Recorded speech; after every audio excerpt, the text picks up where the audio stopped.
Thank you, Mr. Speaker. Today I rise in objection to 5746, which is the latest attempt by my colleagues on the other side of the aisle to ignore the 10th Amendment and dump on the state legislatures of this nation, basically telling them you're incompetent, not to mention the clerks.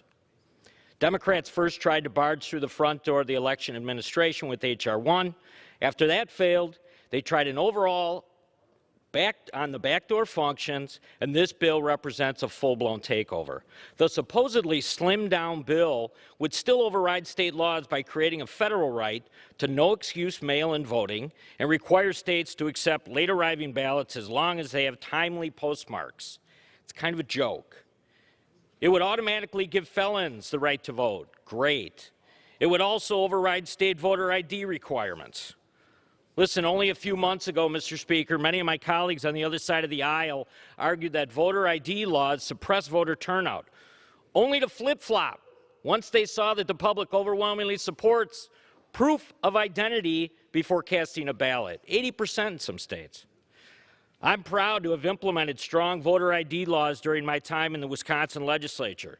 Unfortunately, leading up to the 2020 election, I saw these protections steamrolled under the guise of the pandemic. Let's talk about the Supreme Court. In 2013, a decision recognized that we are no longer living in the Jim Crow era. The original Voters' Rights Act worked, and extreme policies like preclearance are no longer required. Allegations that election integrity measures that have been adopted by states such as Texas and Georgia don't amount to anything close to Jim Crow-era restrictions, and is a slap in the face to those who endured real discrimination. There is no voting rights crisis. This is not about ensuring access to the polls.